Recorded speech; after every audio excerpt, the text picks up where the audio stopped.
Boa tarde, senhor jovem Cláudio Correia. Tudo bem com você? Tudo bom, Alex? Muito bom. Que bacana, cara. Prazer em revê-lo. Já tem um tempo que a gente não se encontra, né? Enfim, tenho acompanhado aí você, né? A sua carreira aí, enfim. E quero te agradecer, antes de mais nada, pelo tempo, para a gente poder estar conversando um pouco sobre a sua história, porque a sua história é inspiradora. Eu sei, conheço um pouco, sei que ela é inspiradora e o objetivo para quem está assistindo a primeira vez um episódio do Sea Legends, nada mais é do que contar histórias inspiradoras para auxiliar as pessoas que, porventura, estejam aí um pouco desanimadas, achando que a vida não está sendo muito boa para elas. Ao conhecerem a história de outras pessoas, elas vão perceber que as pessoas é que são protagonistas das suas vidas, né? Tomam as suas decisões, enfim, e batalham para que as coisas aconteçam. Em alguns momentos está por cima, às vezes nem tanto por cima, e a sua história é inspiradora. E quero te agradecer mais uma vez por esse tempo. Tá bom? Eu que agradeço. Eu que agradeço pela oportunidade. Vamos lá. Bom, é uma conversa mesmo, é um bate-papo.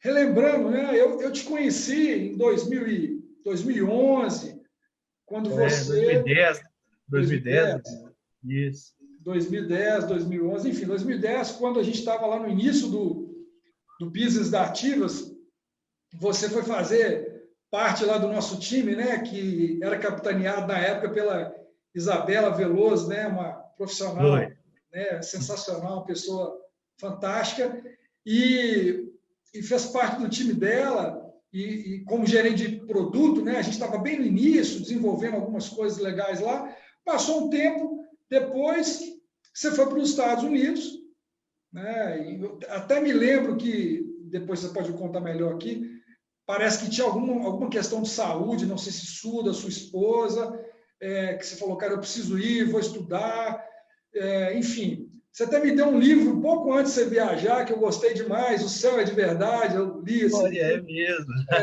Cara, você vê que eu lembro das coisas, né? Bom que você lembra, Tem o legal. livro lá, O Céu é de Verdade, para mim foi muito importante em função de uma situação que eu vivi, né?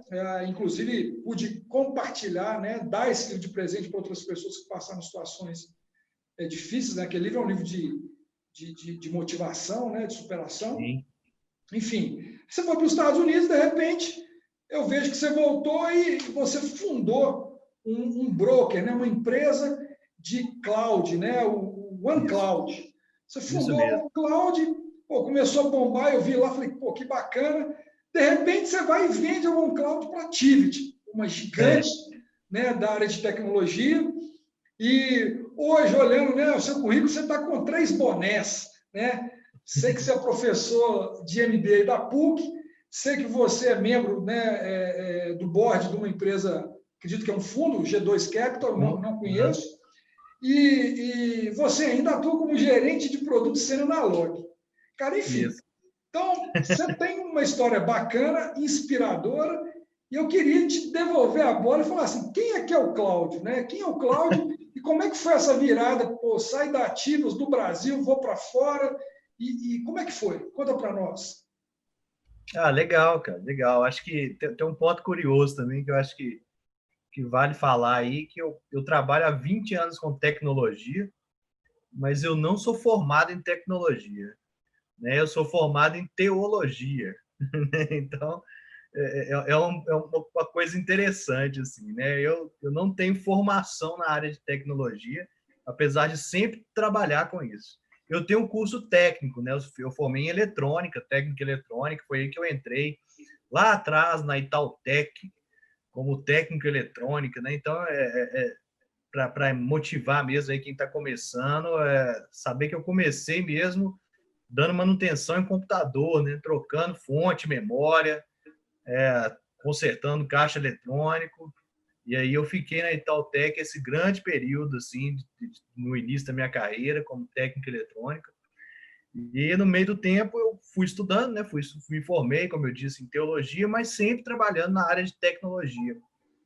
E aí depois eu fui para a IBM, né? Na IBM que eu comecei a entrar um pouco mais a fundo aí na área de negócios, na área de produtos, né? Apesar de eu ter sido contratado na IBM para trabalhar como DBA, né? Como gestor de banco de dados na época, eu comecei a migrar um pouco mais para a parte de negócio, ficar mais próximo do cliente.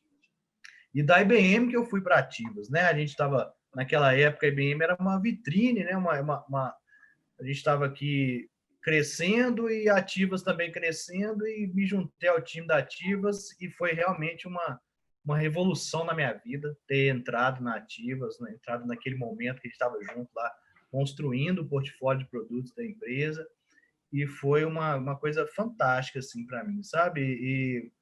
E eu acho que foi a grande virada da minha vida, foi quando eu comecei a trabalhar na Ativas com vocês aí, com o Alex, com todo mundo lá. E o interessante que foi na própria Ativas que eu comecei a entender um pouco mais do mercado, né, da oportunidade de mercado que a gente tinha. Lembro que a gente tinha um contrato com o Gartner na época, e o Gartner já vinha falando, né, que o futuro da computação em nuvem estava no broker, no multinuvem, né?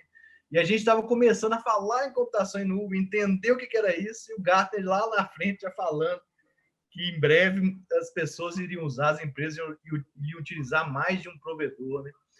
E eu lembro que eu peguei essa frase do Gartner assim, e eu achei super interessante, e eu comprei mesmo a ideia, né? E eu comecei a estudar o mercado, né? Fiz um trabalho forte do mercado, de análise de tendências do mercado mesmo naquela época, e aí surgiu a oportunidade de a gente ir para os Estados Unidos, eu e minha esposa. Na verdade, ela foi fazer um doutorado sanduíche lá, ela foi fazer um doutorado lá, né, na área dela, que é sociologia, ela é professora da UFMG, né? Então ela foi fazer um doutorado lá, e eu meio que larguei tudo, né? Eu estava numa carreira boa, numa posição boa na Ativas, a empresa crescendo, mas mesmo assim eu chutei o balde e foi um movimento radical também, né? Largar tudo para poder você ter uma experiência internacional, né? E aí foi o segundo, né? O segundo momento de movimento radical da minha vida foi quando eu fui morar nos Estados Unidos, e lá eu fui morar na Califórnia, e eu fiquei próximo do Vale do Silício ali, e eu estudei fiz algumas disciplinas lá na Universidade de Stanford, na área de empreendedorismo, e eu me apaixonei por essa área de empreendedorismo, e aí eu falei, nossa, eu quero voltar para o Brasil e abrir uma empresa para mim, e, enfim, era esse o meu sonho, né? E foi assim que aconteceu, né? A gente tinha que voltar porque ela era bolsista do CNPq, então não podíamos ficar nos Estados Unidos. Então a gente voltou para os Estados Unidos, para o Brasil em 2014, e eu tinha aquela ideia, né, de fundar uma startup, mas eu nem sabia que era isso, não. Startup para mim era uma palavrinha da moda, assim, né? A ideia minha era uma empresa, assim, né? E foi com aquela ideia na mente, e as pessoas falavam comigo, Claudio, você tem uma ideia interessante, aí você devia tirar ela do papel, né? E a nossa história da fundação da OneCloud foi muito interessante, porque ela nasceu num evento chamado Startup Weekend, né? O que esse evento é? Esse evento ele é um evento que você tem um final de semana para construir um modelo de negócio e provar que ele pode ser sustentável, né? Então, ele vai lá, 150 jovens, lá, pessoas trabalhar, vão nesse evento, e é no próprio evento que você forma as equipes, os times, e eles selecionam as 15 melhores ideias, né? Você tem um tempo de fazer um pitch ali de 1 minuto da sua ideia, e eles selecionam as 15 melhores ideias. E lá foi o Claudio falar de cloud computing no meio de todo mundo lá, e o resultado é que a minha ideia não foi selecionada entre as 15 melhores. Eu fiquei em último lugar lá, porque ninguém não entendia muito o que era computação em nuvem ainda, né? Esses eventos dão muito certo em aplicativos, né? Tipo o EasyTax nasceu num Startup Weekend também, mas a regra do jogo fala que se você convencer as pessoas que a sua ideia é boa, quem ficou de fora, você pode trabalhar nela mesmo que ela não tenha sido selecionada. E aí eu escrevi num papel que eu guardo comigo até hoje, falando assim, estou contratando. Aí no meio das pessoas eu comecei a levantar esse papel lá e fui atraindo pessoas e falando com mais detalhe da minha ideia. E a gente formou um time e trabalhamos essa ideia dessa startup nesse final de semana e construímos lá um produto mínimo, um MVP no final de semana mesmo. Então, a ideia da OneCloud, o nome da OneCloud surgiu aí na madrugada de sábado a domingo. O logotipo da empresa eu mesmo que fiz em casa aí de noite.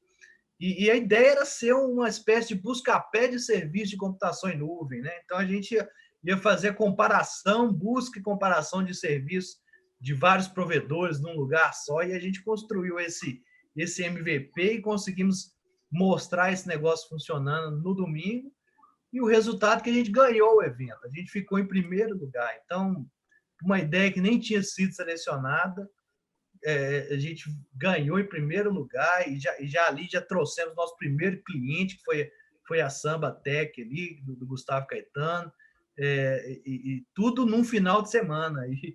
E aí, na segunda-feira, eu fiz um outro movimento radical, que é abrir a empresa, né? Fui lá na junta comercial e abri o CNPJ da OneCloud, né? Então, foi uma história super interessante, porque começou realmente do zero, zero.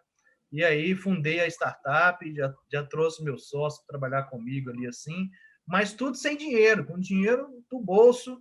Não tinha investidor, não tinha nada. Eu tinha um dinheiro, vendi um carro, tinha um dinheiro guardado, fui usando ali para sobreviver ali durante aquele período. E fomos trabalhando aquele projeto, desenvolvendo nosso software. Ficamos aí um ano trabalhando, um ano desenvolvendo ali sem receita, muito sem cliente e tendo muita dificuldade financeira. Até que eu falei com o pessoal, a gente tem condição de sobreviver só mais 6 meses, a gente precisa de trazer os clientes e tal. Aí a gente começou a fazer um trabalho de marketing, conteúdo, de ficar bem posicionado, até que a gente entendeu que a dor do cliente era fazer ali a gestão financeira da computação em nuvem, e a gente lançou um produto chamado OneCloud Billing, né, que fazia a parte de pagamento do serviço e gestão financeira.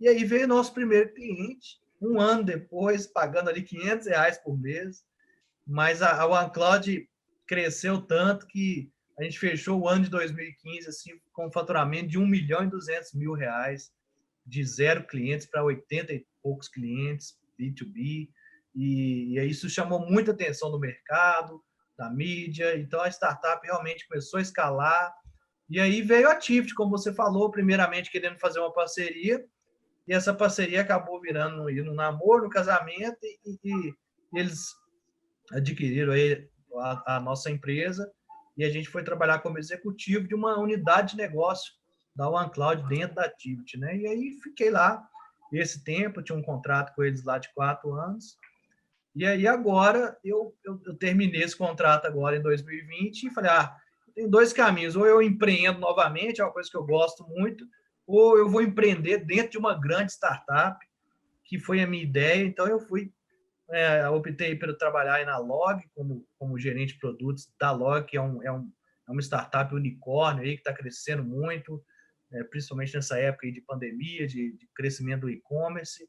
E aí hoje sou gerente de produtos sênior da Log, que eu acredito também que é dentro dessa viés de empreender, só que hoje dentro de uma empresa, né? Então essa é um pouco da minha jornada, assim. Falei bastante, mas basicamente contando um pouco da minha história, de como que eu cheguei até aqui. Ô, Cláudio, show demais, assim, impressionante, né? Primeiro o seguinte, sua formação em teologia. Eu posso te garantir, cara, que Deus gosta demais de você, porque assim, sair do zero e fazer um negócio desse tão curto espaço de tempo, eu vejo em alguns momentos, essa semana conheci um cara que também, um negócio assim, mesmo com tanta dificuldade, é impressionante. Outra coisa foi você ir para uma competição, né, cara? E não ser a ideia escolhida e, no final, ser o vencedor.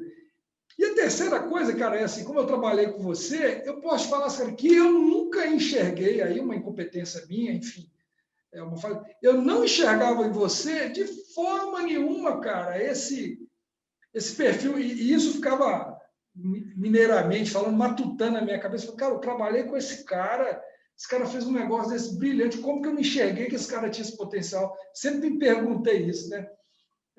Pelo contrário, eu te achava um cara bom, mas assim, não um cara brilhante para esse ponto, cara, assim, te confesso isso. Depois eu falei, cara, e eu tinha que reconhecer isso para você pessoalmente, porque é muito legal. E assim, eu queria te perguntar, embora seja um negócio, né, meteórico, você ficou um ano sem cliente, né, e tal, essa coisa difícil, pegar dinheiro, vender carro.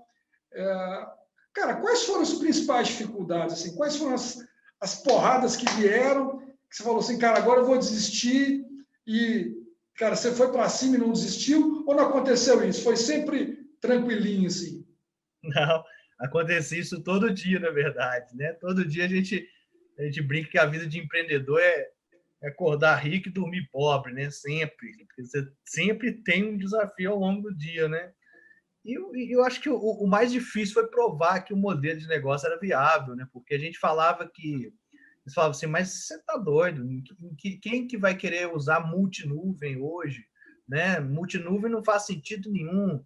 Você está começando a usar computação em nuvem, mas eu insistia que o modelo multinuvem, você usar mais de um provedor, seria um modelo viável, né? Porque o modelo melhor, na verdade, é você poder extrair o melhor de cada provedor, né? E não usar apenas um provedor, é você usar um serviço da Microsoft, um serviço do Google, um outro da Amazon, e juntar isso, né? E naquela época, todo mundo falava que isso nunca ia dar certo. Que sentido que faria você usar 2 tipos de serviço? E aí eu falava, vai ser assim, e o melhor, você vai poder pagar e gerenciar tudo isso num único lugar, né? Porque foi a nossa proposta de valor na época.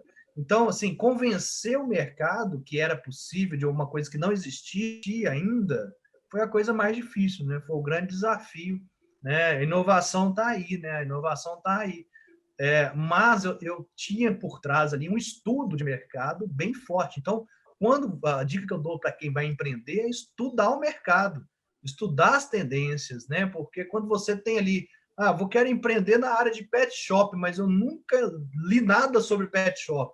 Esse é o grande erro do empreendedor iniciante. Então, você tem que estudar sobre pet shop, sobre aquele mercado que você quer, estudar dados anteriores, estudar projeções de mercado. Foi assim que eu acreditei. Então, tem 2 pontos aí. Tem o feeling do empreendedor e tem também o estudo que a gente tem que fazer, e fazer o discovery do produto ali junto ao cliente. Então, foi a grande forma que a gente achou de vencer essas barreiras que o mercado e as pessoas impunham para a gente. Perfeito, perfeito. Cara, você acabou contando aí, basicamente, né, os desafios de todo dia e acabou mencionando também dicas, né, do que a pessoa precisa fazer para ter um sucesso como empreendedor. Agora, me fala o seguinte, curiosidade aqui. Você teve uma formação de teologia. Cara, você está na tecnologia. Isso. Tem alguma coisa a ver uma coisa com a outra na sua cabeça? Como é que é isso? Só uma letrinha que mudou, né? O pessoal brinca que é por isso que eu fui mexer com computação em nuvem, né? Porque eu já vivia com a cabeça nas nuvens lá. Já falando direto com o chefe, né? Tá certo. E é por isso que eu mexi logo com computação em nuvem. Só uma curiosidade, Alex, eu caí na computação em nuvem por acaso, tá? Não foi algo assim escolhido na época, assim, não. Eu lembro que a gente estava dividindo os produtos nativos ali, aí tinha um produto de segurança da informação, tinha um outro lá, e aí sobrou computação em nuvem.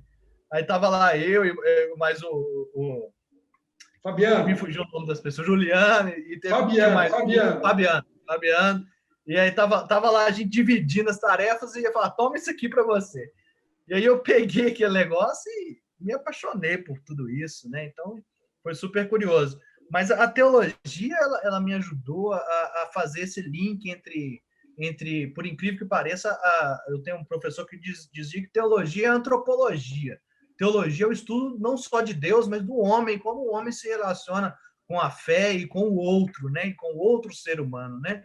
Então, a teologia ela me ajudou nesse sentido, a fazer esse link entre a tecnologia, que é algo muito distante, muito rígido, com as pessoas, né? No final do dia, quem toma a decisão final para contratar qualquer tipo de serviço ou produto são pessoas, né? Então, a teologia, ela me ajudou nesse sentido, a saber entender um pouco mais as pessoas, como lidar com pessoas, nesse mundo de tecnologia que é muito fechado.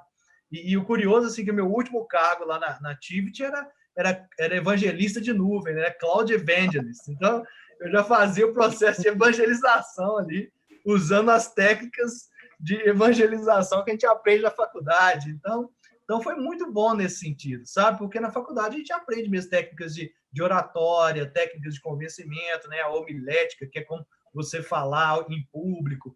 Isso tudo ajuda muito, principalmente na apresentação da sua ideia, do seu produto, né? E de inspirar pessoas, que eu acho que é esse que é o grande fim ali do seu produto, do seu negócio, trazer inspiração para que as pessoas possam adquirir o seu serviço, o seu produto. Perfeito, perfeito. E aproveitando, né, o Cláudio, você hoje, né, além de estar desenvolvendo e empreendendo, né, dentro de uma empresa, porque tem gente que acredita que ser empreendedor é ser empresário, não necessariamente, né? Você pode ser um empreendedor sendo um colaborador de uma companhia. Na verdade, deveria ser um empreendedor, né? Todo empresário, todo executivo, quando quer montar a sua equipe, provavelmente uma das características é que ele tenha pessoas ali que empreendem, né? Que gerem valor para o negócio o tempo inteiro. E tem certeza que é isso que você faz lá. E quando essa oportunidade surgiu para você, tenho certeza que as pessoas, pô, esse cara aqui vai gerar valor aqui para dentro, vamos trazer. Mas o que você diria, né, como membro do fundo, né? Como eu te falei, eu não conhecia o fundo que você está hoje, né? Uhum. E como empreendedor, empresário, professor, qual que é a dica que você daria, de uma forma geral, né, para que as pessoas possam acertar mais e errar menos? Acertar mais e errar menos. Mas eu acho que a dica principal, né, é até uma coisa bastante já falada hoje, né, mas a dica principal é dentro daquele conceito do Golden Circle, né, do círculo de ouro, né, que é você entender ali o porquê você está fazendo aquilo, né, o why, né, por que você tá fazendo aquele seu produto e aquele seu serviço ou aquele seu trabalho. Eu acho que só dá sucesso, né, até utilizando em termos da teologia, né, só dá sucesso se você fizer aquilo que você acredita mesmo, né? Então, eu estou falando isso tanto para o empreendedor quanto para o trabalhador ali do dia a dia, né? Se você não acredita no seu trabalho, naquela função que você exerce, dificilmente você será bem-sucedido e feliz naquilo, né? Então, eu sei que pode parecer uma coisa muito simples, mas não é. Então, acreditar naquilo que você faz é o principal, ou é o primeiro passo para que você possa vender bem, para que você possa trabalhar bem, para que você possa ser feliz e fazer os outros felizes também. Então, ter essa razão, né, de existir, de vender, de fazer acontecer, eu acho que é a principal dica, né, que eu dou para todo mundo que me pergunta por onde eu começo, né? As pessoas vão apresentar um produto para mim, e logo lá no fundo, mesmo, por exemplo, eu pergunto para quem está começando: você acredita nesse produto que você está vendendo? Você acredita nele? Porque se a pessoa falar, eu acredito, eu compro, os olhos dela brilham, entendeu? E ela consegue impactar outras pessoas também. Então, essa é a primeira coisa, é acreditar naquilo que você faz, e aí, a partir daí, você consegue vender e ser bem-sucedido naquilo que você está fazendo. É a primeira dica que eu dou. Primeira e principal. Né? Não, perfeito. E assim, você falou para mim de uma coisa com outro termo. Basicamente, você falou de propósito, né, cara?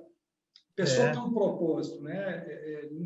Fazendo uma analogia aí, você acabou entrando nisso, né? As pessoas, muitas das vezes, não têm um propósito. Acho que o propósito é trabalhar, ganhar dinheiro. E quando não tem algo maior, e as dificuldades vêm, que vêm mesmo, né? A gente poderia fazer um vídeo aqui só de dificuldade, só de porrada. Eu tenho tanto para contar, né? De ter que ressignificar, recomeçar e tudo.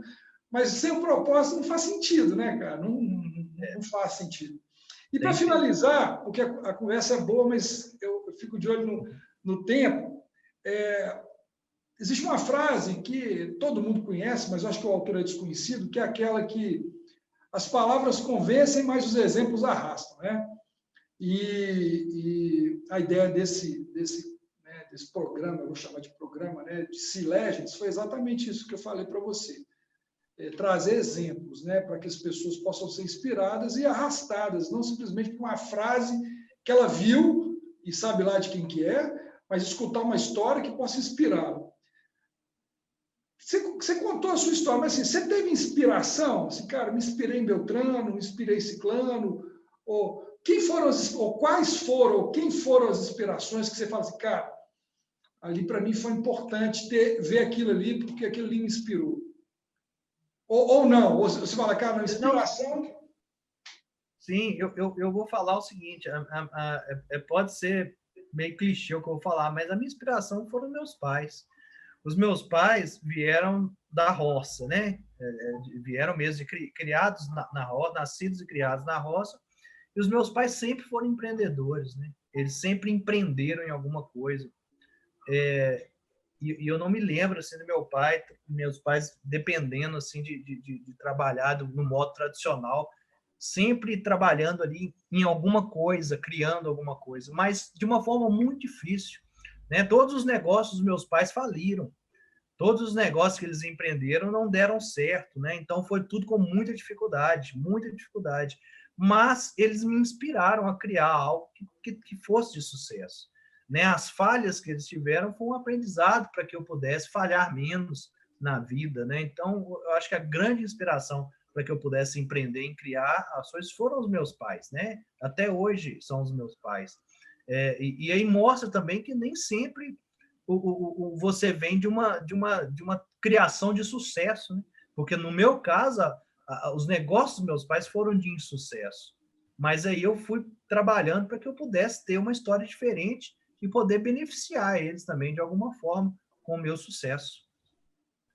Perfeito, Cláudio. Bacana demais.